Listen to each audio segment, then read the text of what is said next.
AP EAMCET 2024కి సంబంధించి BiPC counselling B Pharmacy మరియు ఫార్మడీకి సంబంధించి ఒక ఇంపార్టెంట్ వీడియో అన్నమాట. మనకి రేపైతే సీట్ అలాట్మెంట్ రావడం జరుగుతుంది. ఇక్కడ చాలామందికి ఒక డౌట్ అయితే ఉందన్నమాట.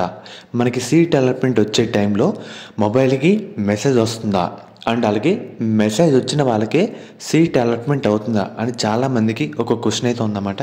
దాని గురించి మీకు ఈ వీడియోలో డీటెయిల్గా చెప్తాను. మెయిన్గా వీడియోలోకి వెళ్ళే ముందు శాస్త్ర కాలేజ్ అన్నమాట. ఇది మనకి నెల్లూరులో అవుతుంది. ఈ కాలేజ్లో BS nursing, B Pharmacy, PharmD, physiotherapy, diploma in pharmacy ఈ కోర్సులు అయితే అందుబాటులో అయితే ఉన్నాయన్నమాట. సీట్స్ కూడా మనకి అవైలబుల్ అయితే ఉన్నాయి. మనకి అడ్మిషన్ కౌన్సిలింగ్ ప్రాసెస్లో కూడా ఈ కాలేజ్ అయితే ఒకసారి వెరిఫై చేసి పెట్టడానికి అయితే ట్రై చేయండి అన్నమాట. ప్లేస్మెంట్స్ కూడా మనకైతే మంచిగా అయితే ఉన్నాయి. అండ్ అలాగే దీంతో పాటు మనకి మేనేజ్మెంట్ సీట్స్ కూడా ఈ కాలేజ్లో అవైలబుల్గా అయితే ఉన్నాయి. అది కూడా లిమిటెడ్ సీట్స్ మాత్రమే అయితే ఉన్నాయన్నమాట. మీకు ఎటువంటి డౌట్ ఉన్నా సరే ఒకసారి ఈ నెంబర్స్కి అయితే కాల్ చేసి వెరిఫై అయితే చేసుకోండి. మెయిన్గా మీరందరూ ఇక్కడ పాయింట్ అయితే గుర్తుపెట్టుకోండి. మనకి ఏ కౌన్సిలింగ్ అయినా సరే వెంటనే సీట్ అలాట్ అయిన తర్వాత మెసేజ్లు అయితే పంపరు. కొన్ని గంటలు పడతాయి, కొంతమందికి రోజులు పడతాయి. ఎందుకు ఇలా టైం పడుతుందంటే మనకి సర్వర్ వల్ల చాలామంది నెంబర్ ఆఫ్ విద్యార్థులు అప్లై చేస్తారు. అందరికీ పంపాలన్నా కొంచెం టైం పడుతుంది, కొంతమందికి చాలా లేట్గా అయితే పడుతుందన్నమాట. ఇది మీ అందరూ మెసేజ్లకి సెకండ్ ఆప్షన్ ప్రయారిటీ అయితే ఇవ్వండి. ఫస్ట్ ఆప్షన్ మీరందరూ దేనికి ప్రయారిటీ ఇవ్వాలంటే మనకి సీట్ అలాట్మెంట్ ఈవినింగ్ 6 తర్వాత రేపైతే రిలీజ్ చేస్తారు. ఈవినింగ్ 6 తర్వాత వెబ్సైట్ నుంచి చెక్ చేస్తే ఉండండి. మనకి సీట్ అలాట్మెంట్ వచ్చిన తర్వాత మనకి వెబ్సైట్లో ఈ విధంగా రావడం జరుగుతుంది. 3 ఆప్షన్స్ అయితే వస్తాయి. మనకి కావాల్సింది ఫస్ట్ ఆప్షన్.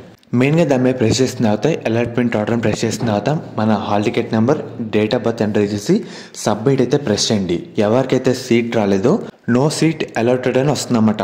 డిస్ప్లే చేస్తారు ఓన్లీ సీట్ రాలేదని. అదే ఎవరికైతే సీట్ వచ్చిందో మనకి ఒక అలాట్మెంట్ ఆర్డర్ కాపీ అయితే రావడం జరుగుతుంది.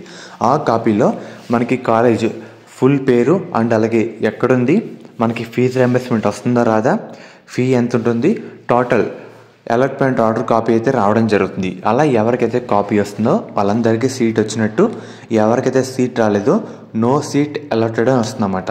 ఇలా వస్తే మనకి సీట్ వచ్చిందో రాలేదని ఇదిగా తెలిసిపోతుంది.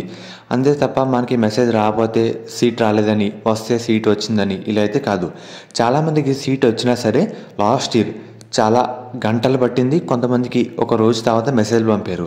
ఇలా సర్వర్ వల్ల నెంబర్ ఆఫ్ విద్యార్థులు అప్లై చేస్తారు. ఇలా కొన్ని వెబ్సైట్ ఇష్యూస్ అయితే ఉంటాయన్నమాట. దీనివల్ల మెసేజ్ పంపడం కూడా లేట్ అయితే కావచ్చు. అందుకు చెప్తున్నా, మీకు కన్ఫర్మేషన్ కోసం ఫాస్ట్గా తెలుసుకోవాలనుకుంటే వెబ్సైట్లోకి వెళ్ళి తెలుసుకోండి. ఇది మ్యాటర్ అన్నమాట. మనకి సీట్ అలాట్మెంట్ వచ్చిన తర్వాత కొంతమంది విద్యార్థులకి మెసేజ్ ఫాస్ట్గా రావడం జరుగుతుంది, కొంతమంది విద్యార్థులకి కొంచెం లేట్గా అయితే పంపిస్తారన్నమాట. ఫర్దర్ మీరు అటువంటి గ్యాప్లో టెన్షన్ పడకుండా కొంచెం ఫాస్ట్గా తెలుసుకోవాలంటే ఈ పద్ధతిలో తెలుసుకోవచ్చు. లాస్ట్ ఇయర్ కూడా బిఫోర్ లాస్ట్ ఇయర్స్ కూడా కొంతమంది విద్యార్థులకి కొంచెం ఫాస్ట్గా మెసేజ్ రావడం జరుగుతుంది, కొంతమంది విద్యార్థులకి కొంచెం లేట్గా పంపిస్తారన్నమాట సర్వర్ వల్ల. సో ఇలాగ మీరు కంగారు పడకుండా ఈ విధంగా మనం తెలుసుకోవచ్చు సీట్ వచ్చిందో రాలేదని. సో మీరు ఎటువంటి టెన్షన్ కూడా పడకండి.